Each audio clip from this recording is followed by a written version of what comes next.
Hello, dear audience. Here is another topic of our business communication and is dedicated to the main focus, leadership in communication process, or leadership and communication process. So, if we are standing in front of the auditory, we are at the same moment leaders, because we lead the process. In this session, we will learn different aspects of leadership. And some of you, of course, know the theories of leadership. Maybe for some of you it will be repetition, but for some other people maybe it will be something new. I will try to put leadership in the context of communication and what are the needed skills for leaders to make communication more successful. So, let's move on. Today, now, we will speak on different theories and we will start on leaders and managers, distinction between two concepts. So here, of course, is a slide where you can see that the leader is one of the team members and manager is somehow standing. But this is a caricature. In reality, it's very difficult to distinguish sometimes and very often actually. People might have two sets of qualities, both leadership skills and managerial skills, and they should not be so categorically distinguished. But historically, these studies go back into the studies of brain.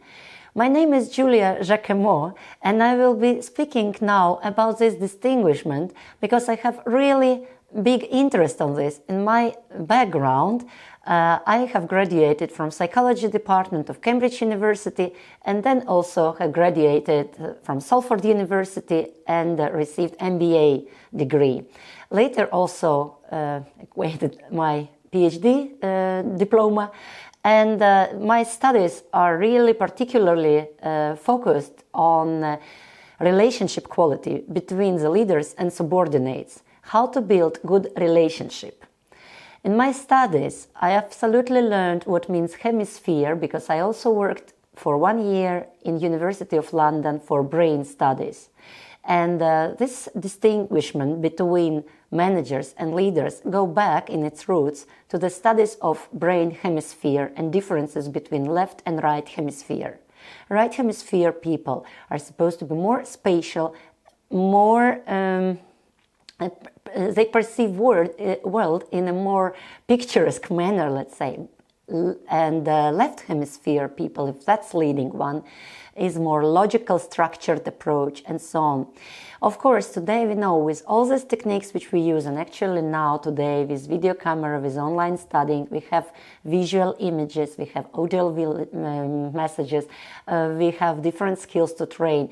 It's not so strict anymore in today's world. Look at our teenagers, they click on computers and telephones and they develop both hemispheres.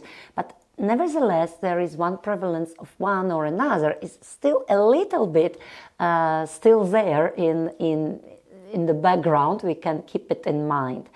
Leaders are more holistic thinkers. They see the whole pictures holistically.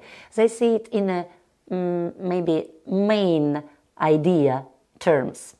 Again, managerial mindset is more detailed, focused, more precise, and would like to be very concise and know the deadlines. So, because it goes on into maybe perceiving information in a more partial way. So, if we go back into holistic perception and more partial, detailed oriented. But that doesn't mean that one is better than another, and unfortunately on slides like this we might perceive it this way. I'm criticizing this slide, but I would like that we keep in some way in mind that in organization with our classroom we want to be also leaders for our students, we want to be leaders for others, so that means that we have followers and that means that we have quality of relationship. We don't want only manage like it is in the historical terms, if we look at the term management, because it comes from the word manage. Manage is where horses were handled, horses were trained and directed.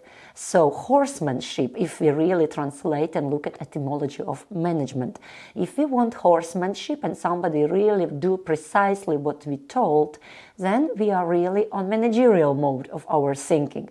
Maybe sometimes context requires this. But in general, generally speaking, somehow connotation of leadership is more positive.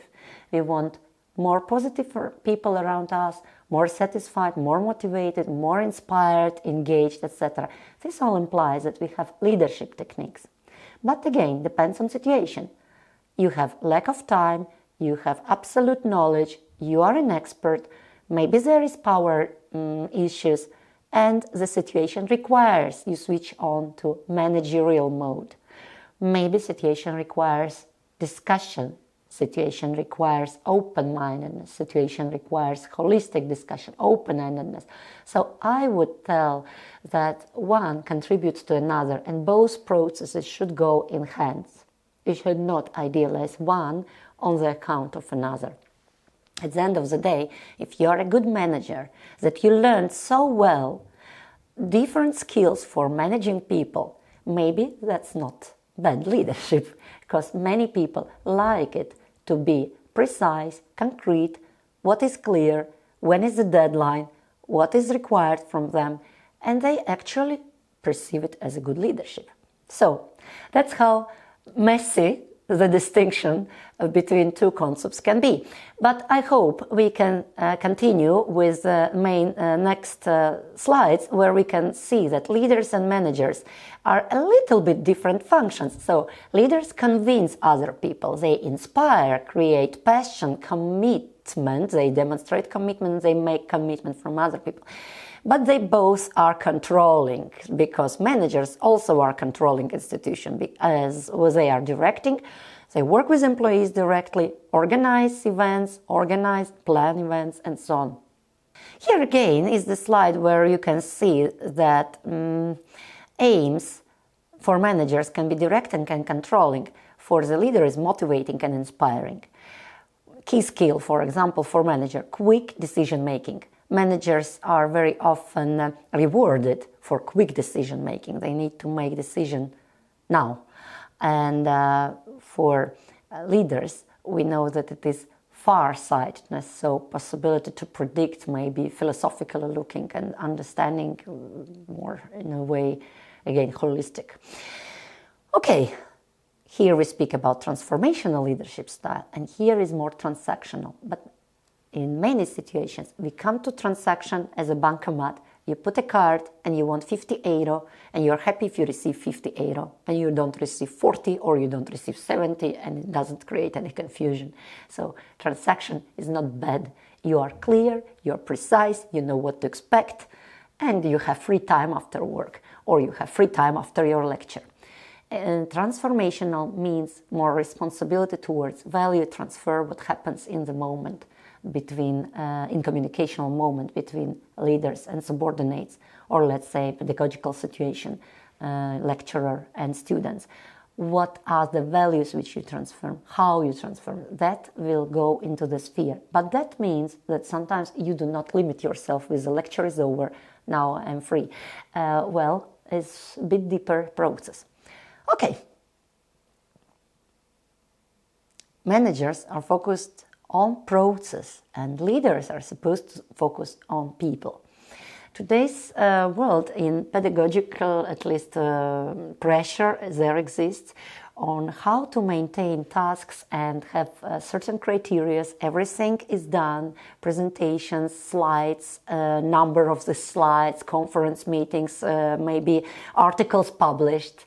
So these are very concrete requirements and tasks, and very maybe process-oriented approach. At the same time, we have students who have to be interested in your subject. You have to establish certain contact with these people. So of course it is orientation towards people, and also your colleagues. If you go to some international conferences, you go to some courses, you exchange your opinions, you share your knowledge, etc. So in reality, you need both. Many theories of leadership actually propose this moment as a normal moment for functioning of leadership in organization. Here we see briefly a little bit stereotypical way that leaders have good communication skills. Managers need to demonstrate competence. Managers need to be committed to work. Of course, we also evaluate in our leaders if they show up in time. Yes, both need etiquette, I would say. But for manager, you see, in literature, it seems more that it goes in line with managers. But from qualities of leader, we see enthusiasm, open-mindedness, positive attitude. So, okay, I see how, yes, and I hope you see with me this moment that sometimes the border is really, maybe not so clear in the term. Although it was clear from the beginning, many differences exist, many literature approaches exist. What is important for us that leadership literature and leadership theories, they are very often described in the book of managerial skills. So you can buy a book on management and you will read about leadership theories, and you can buy a leadership quarterly journal and you will see managerial maybe skills in organizational context. Okay, here we see that both are needed for organization, for good flow of relationship. To sum up, we have overlap of the concept, but what we actually need is that, here is a bit caricature, that we need a person who is able to work in a team, who is able to show the direction, and we don't want bosses. And very often, if we go in an etymology, leadership and management, somehow management is associated with the word bossing around. So that's why where it becomes negative connotation. But we would like to go back to good leadership practices. So leadership theories are divided into different approaches. First one is maybe great man theory. Next is straight approach, behavioral theory, transactional theory, transformational, and situational, and there are many others. But this is just main points to start with. So if we speak about inborn qualities, there is quotation by Thomas Carlyle that the history of the world is but the biography of great men. So men create history, so we born with leadership qualities. Here is one sign when the doctor gives parents child and says, congratulations, you got a leader. So in this theory, we believe that people born, this is an inborn set of qualities. And of course, study which set of qualities, what is associated with good leadership. Here we can train this, knowing there are lots of studies behind it.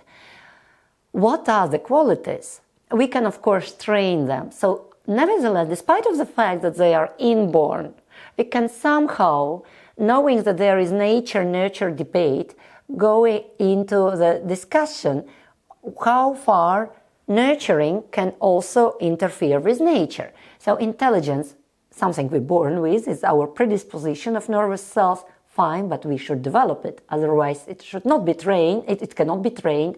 And so if this intelligence, we send our children to different schools, different subjects matters, we teach them different kinesthetic, other abilities, skills, motoric, etc. So that gets developed, we know that. Next, people skill. Definitely, some people are more open-minded, and some little children are very good with empathy. They go and hug if another child is crying and so on. But we can also train, we can also go with that. Decisiveness. Yes, that is an inborn quality to some degree, and to some degree this is also to be learned. Creativity, fantastic quality. According to Ivan Pavlov, we have this as an instinctual nature of us, like a little chick which exits from the egg and says what is around. There's a creative approach. I am interested and curious. It's in the core of curiosity. It's instinctual drive for us. But if we do not develop, maybe we can get stuck only to curiosity level. But it's something else. We have to give food for this creativity, yes. Competency, idem. Trustworthiness, idem. Of course, we know Bowlby theory of how important it is to give trust on the first year of life for the person, and there are people who have generally high trust to this world and generally low trust, but that can be turned during life. We can also go to psychologists, to coaches, to reanalyze our life situations, and we can learn to build trust and competence feelings. Okay. Of course, you know, big five, or here is big four.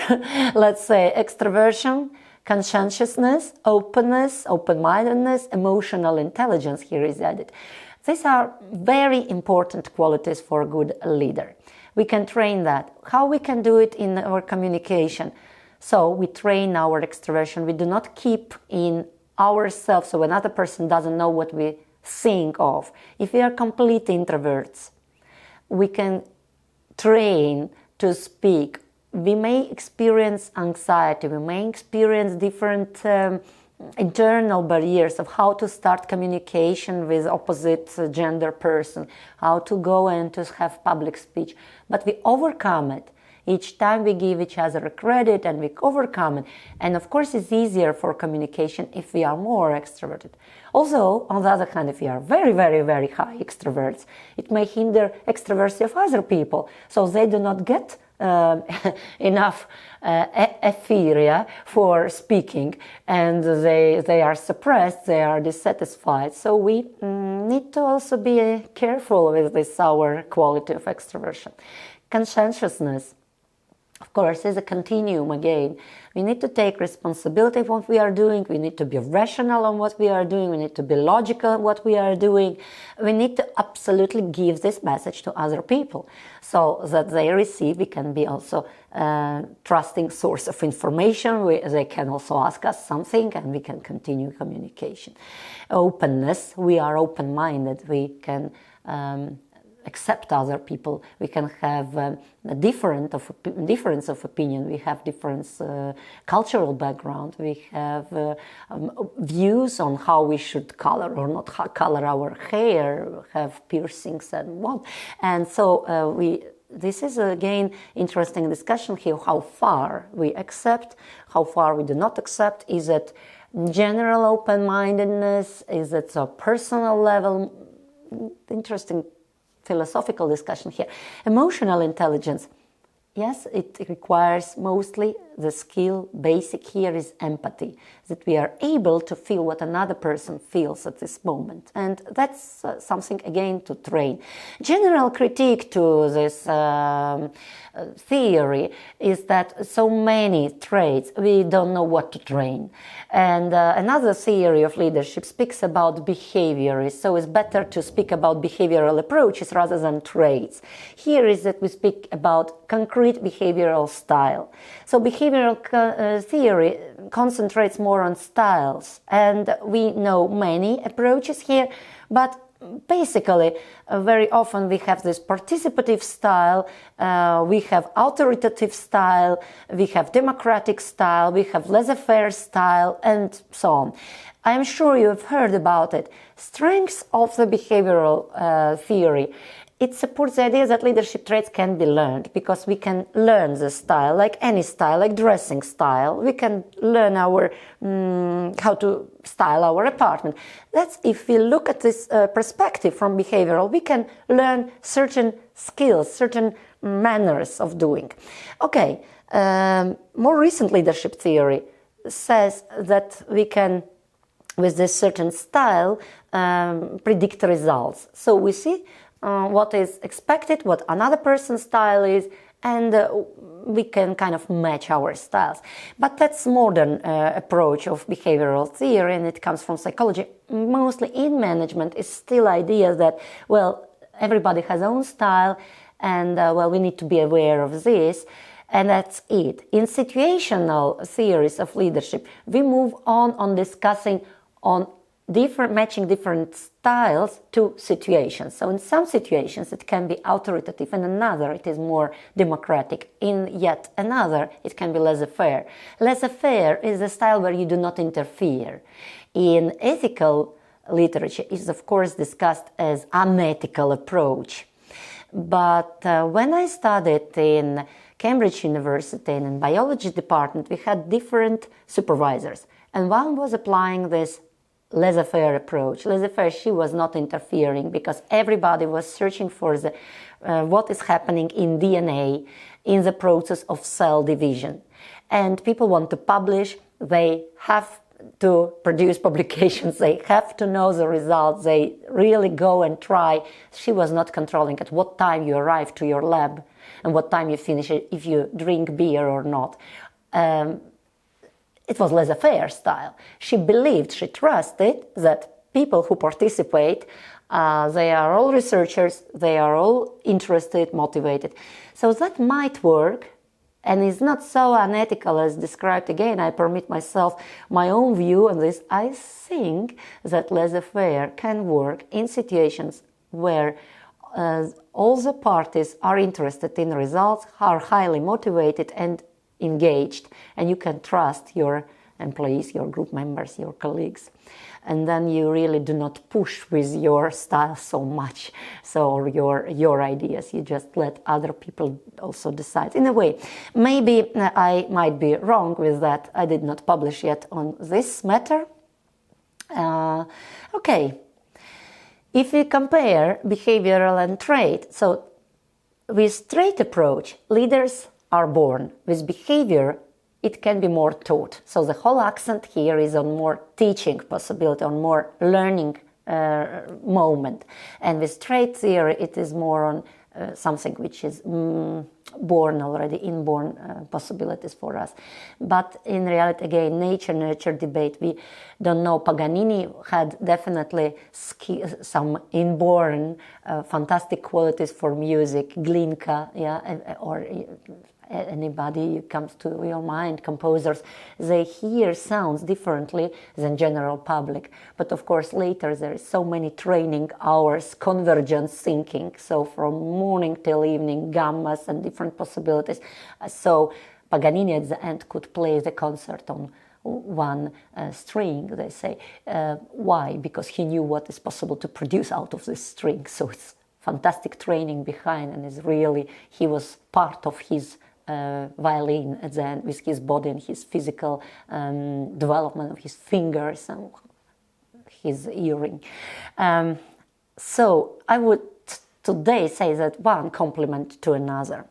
If we speak about types of leadership behaviors, there is an interesting distinction: task orientation, relationship orientation, and change orientation. This is a new modern approach, quite like this one, because it also looks a little bit more modern way, not so fixed like it was 60s of the past century.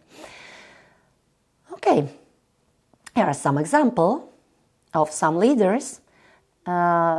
Came to my mind, maybe you have other examples, about Maria Teresa, Antoinette, about Martin Luther King, Mahatma Gandhi, what kind of different leadership styles they used. Yes, but they come to our mind, at least for me, as leaders, not really managers, going back to the previous discussion. Interesting, yeah. Okay. If we speak about styles, another one is, one is opposite, focus on people and focus on task or work. One is direct and one is participative. So direct leader, he is more on work, task, what is needed now. In a way, it is more of managerial approach. And focus on people, as we remember, it is association more with leadership. But here we see leadership styles. So, okay.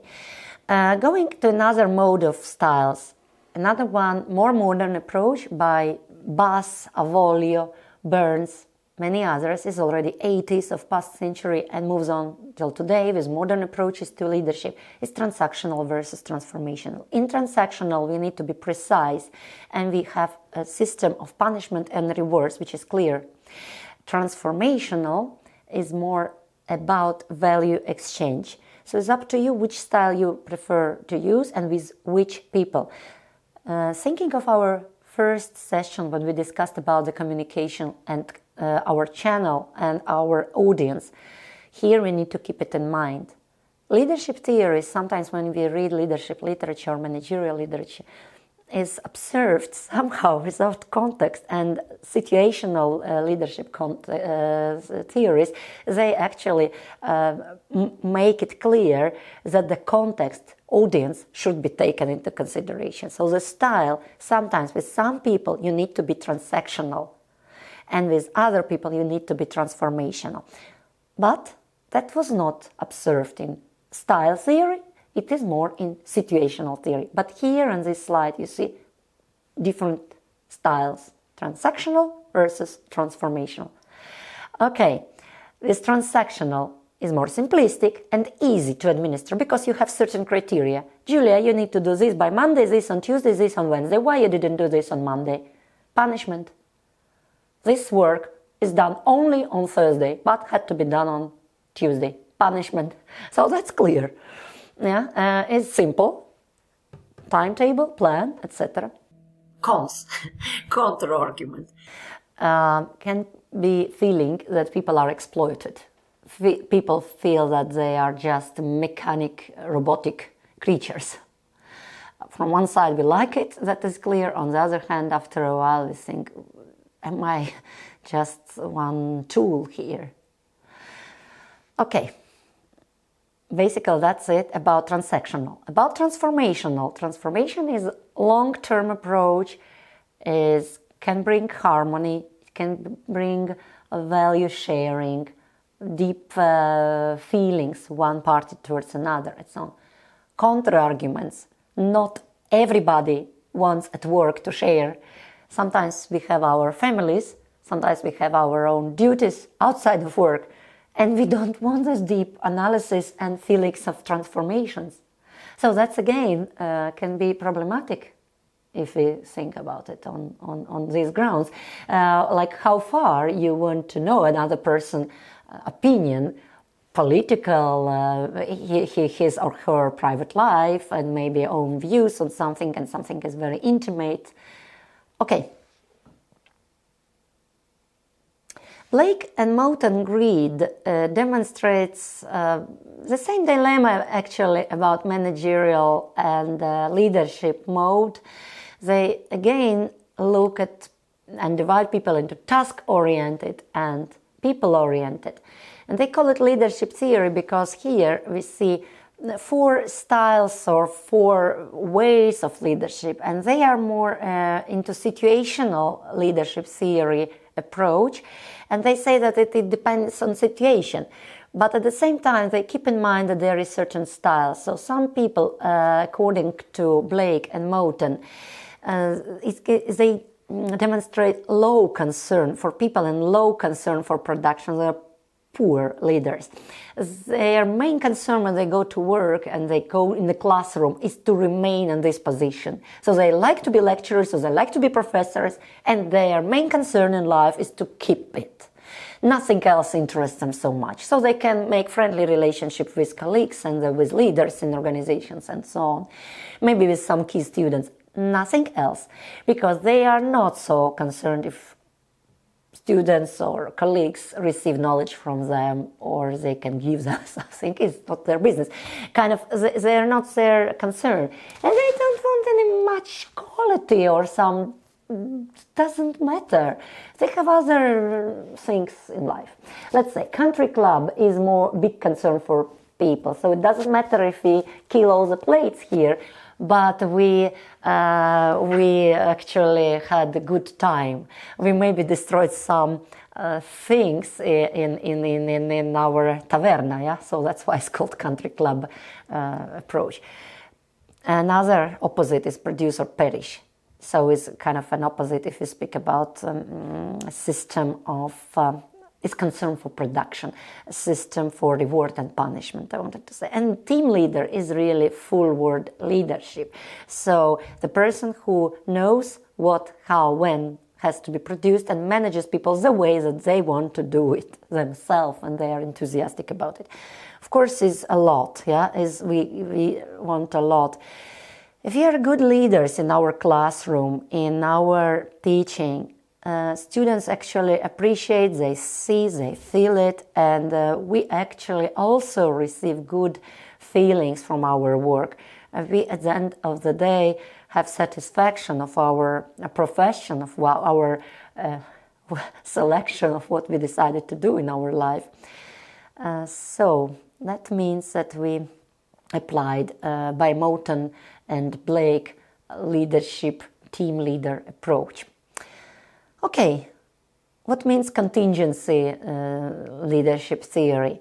Here, one of the most prominent theories is by Fiedler, and his scale, or maybe also known as Fiedler's theory, is called least preferred coworker. The key here is to think of your coworker which you prefer least, so least sympathetic person to you. You think of this person, sometimes in our auditory, maybe in our relatives, among our friends or maybe acquaintances, there are people who are least preferred to us. They maybe irritate us for some reasons. And we have to think about this person and analyze if everything this person does is negative or if something was sympathetic. It's a very interesting, tricky scale. So if we have a chance to answer some positive parts of this person, we are good leaders according to Fiedler. And if we are not able to see anything positive in this person, then is a question mark. Are we a leader? Very often in our organization, the focus is that this employee, this student, and somebody else was wrong to perceive our message. But this scale very clearly shows maybe we should not be on the place of leaders, on the first place. I had a leader like this in my life. She was very harsh, she was very cold, she was really task-oriented, and if she didn't like you for some reason, she just didn't like you for anything. So it doesn't matter if you publish, it will be published in a wrong journal, even if it is A-class journal, like I am editing Journal of Business Ethics, is a very high-class journal. And it was not good enough for her. I could never receive any reward from her, so I received kind of a bad attitude in my life, so knowing what is vertical mobbing quite well. But, well, she's not working anymore here, and she was not only with me, she was also with other people applying probably this manner that if she didn't like somebody, then this person is bad on all the categories. So at the end, well, would be good for a person to reevaluate if she can work with people, if people are so bad and so irritating creatures. Okay, it's my chance to give a feedback. Look, let's go to another. Here, how the scale looks like. You don't see so well, but you can find on internet least preferred coworker if you want to try it. Okay, task-oriented, relationship-oriented. That's basically it. That's what I'm speaking till now about. And if we have, going back to situational, we speak about leader-member relations exchange. And in this case, for communication qualities, for effective communication, we should think of how to establish a relationship. It's very often built on trust. Do we have trust, and which one? Is it cognitive, that it is exchange of information? That is something you give to another people and you receive from them and you want to trust the source? Or is it emotional, that you emotionally feel comfortable with this person? And is both. If it's both, just fantastic. You have very high quality of leader-member exchange. You can also be responsible for relationship.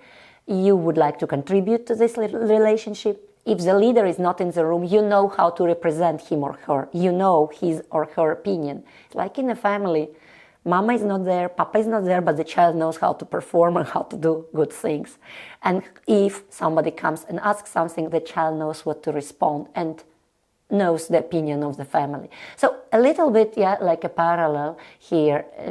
Task structure, task analysis. If we are interested in good communication skills, in high effective communication skills, we have to understand what is the task, what is the aim of our communication, and we analyze it from this perspective.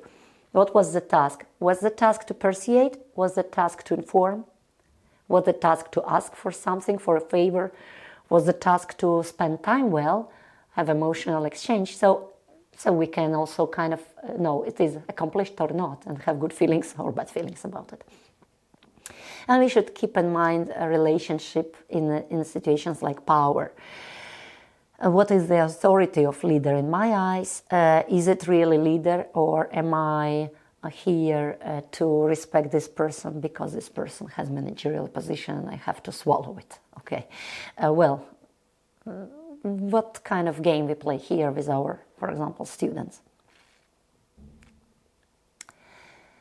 So, Fiedler is criticized that he's not allowing flexibility. It's kind of, he is critical to previous approaches of leadership, and he become a little bit dogmatic in his own also, in his writing. So if you read his theory, and he was very agonistic against other theories, and then became more on believes that good leaders have high skills on LCP scale.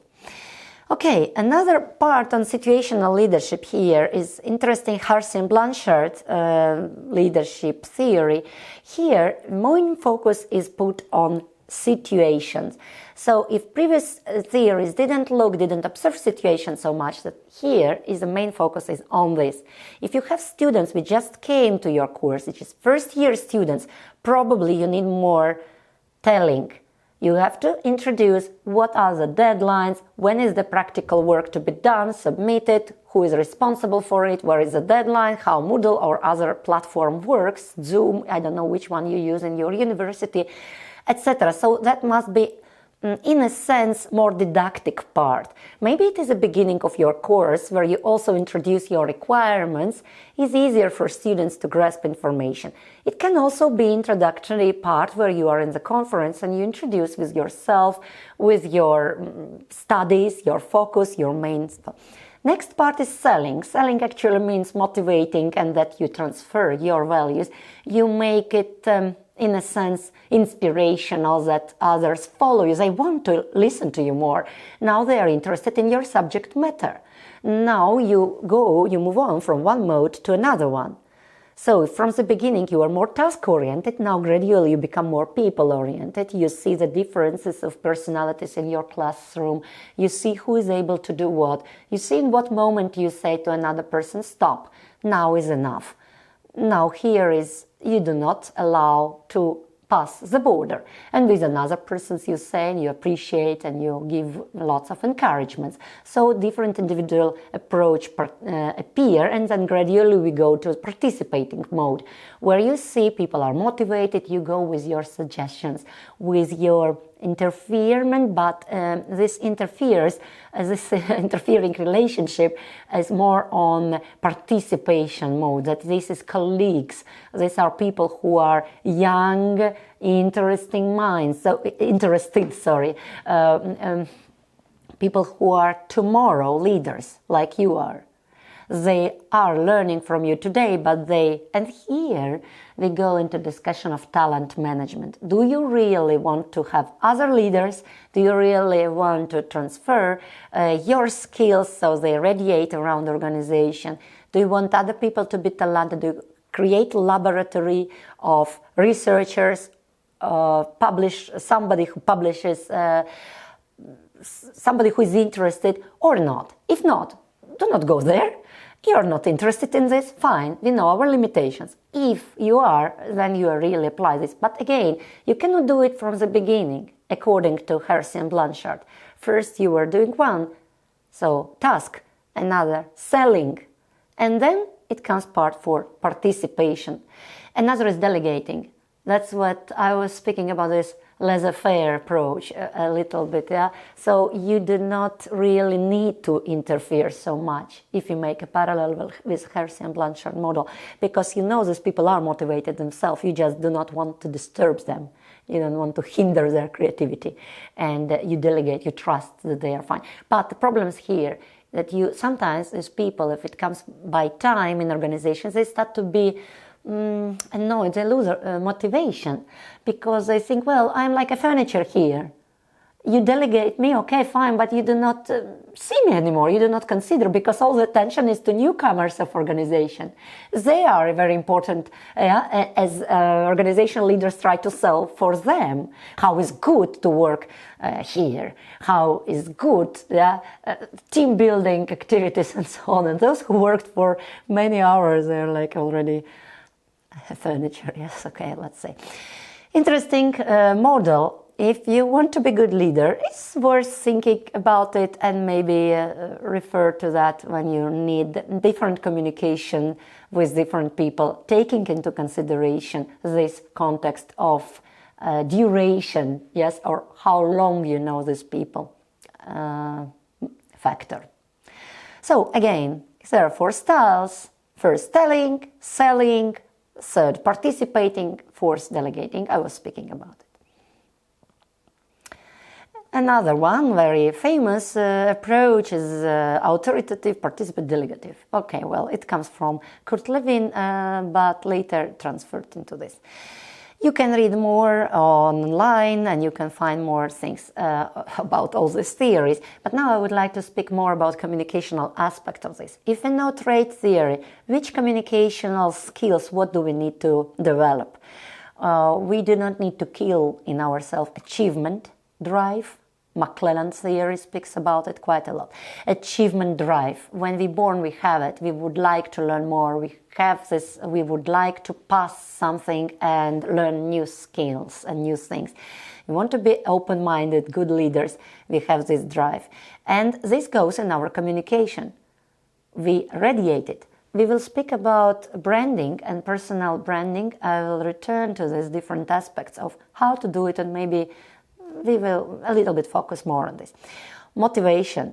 If we are motivated, if we are interested in the subject, that is normally observed by your recipients of communication, because we actually move differently. We have our message in a more clear way, maybe demonstrated. So our motivation in communication is more clear. Another is self-confidence. It goes together again with branding. We will go to that a little bit in detail in another session. But that is a part we should think of. Good judgment abilities is about conscientiousness. We can train it. We can, of course, read a lot. We can give our students to read a lot so they have logical thinking developed. Knowledge goes in line with that. Emotional part of our skills. Are we able to read emotions of other people? This will go in line with nonverbal language skills. We read emotions, and we have also another one is maturity. Maturity goes in line with everything, of course, goes. Some people have inborn maturity. They are good observers. They're kind of good listeners, good observers, perceivers. And some people lose these skills, and we can, well, think about it. How we can build mature communication. How we can, another person, make him or her to understand that we are interested in the process of communication. We are mature listeners, mature communicators. Another behavioral theory, so it teaches us that we have certain set of behaviors. Technical skills, we can learn them. Writing skills, we learn maybe some computer skills of how to make it nicely formatted texts or some slides or something else. This is technical look. Another aspect is human aspect on behavioral theory. So what skills of behavioral style, what I need to do in my behavior to be more human, to be perceived as human. And another is conceptual, what do I give in my auditory, in my organization, or to my children, to my friends. Yeah, so it's more like cognitive part. Is in a sense abstract way we should perceive it here.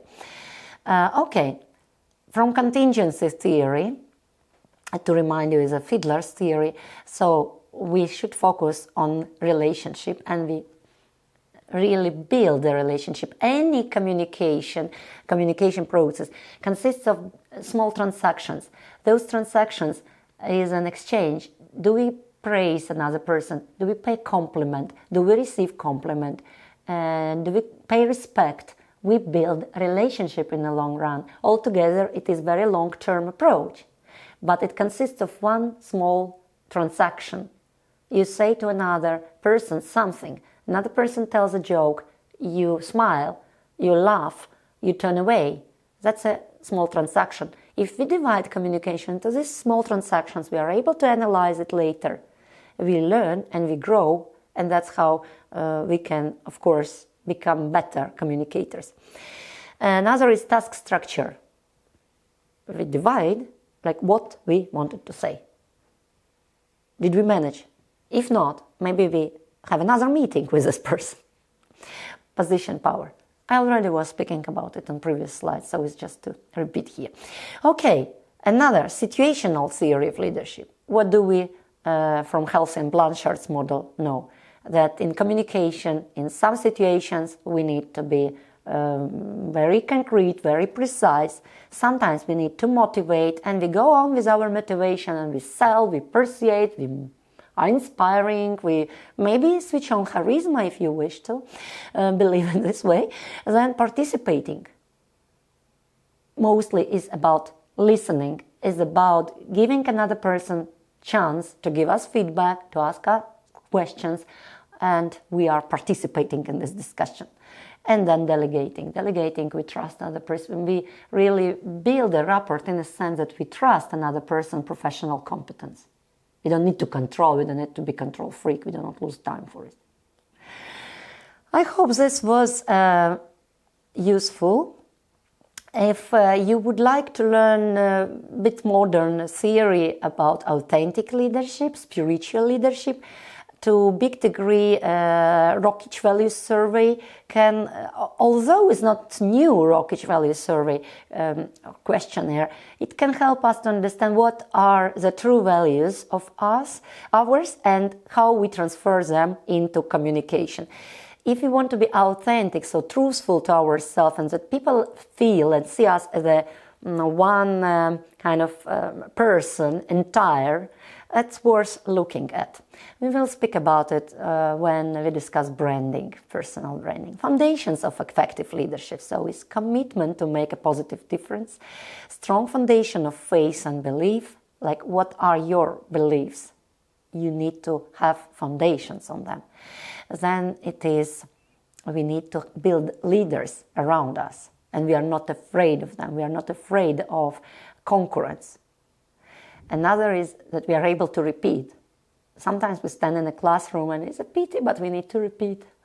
And suddenly you're interrupted in the middle of the sentence and the student asks, will it be in the exam? Why do you speak about that? Okay, and many times we need to repeat with ourselves. So we thought we are good at something, but then some situation appears, hops, and we are challenged. We thought we can manage well, but hop, lapsus happens. We told the wrong word. We said we did the wrong thing. We need to apologize. We need to analyze, move on. Yeah, so repeat working on our communication skills.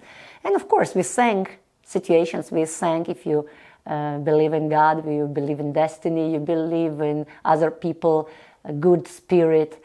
We thank other people for good communication. We thank for opportunity to learn and to be satisfied. If we build upon this, it can help us to be good, effective leaders in communication. This is, of course, stands in line with our internal confidence, with passion about something, our trusts, our beliefs, our decisiveness about something, our empowerment, possibilities to give other people faith in something what they are doing, and it all is about communication. Okay, here is slides just in maybe easy perception. So great leaders, they trust in potential of others, they what they do, they inspire. Great leaders, positive, always encourage, and great leaders put people best positions and hence makes them perform well. And it's that bad leaders, they find faults. They don't care for people's growth. They're negative, always blame, and they exploit people. That's why I was telling you before that I had a bad leader experience. But I have also good leader experience in my life, and I'm very proud of it. I'm very happy. It was good lessons. If you wish to read more literature, I would suggest Uckel and Bass, but there is lots of other, of course, references. Please feel free to ask any questions and give your feedback. Thank you very much.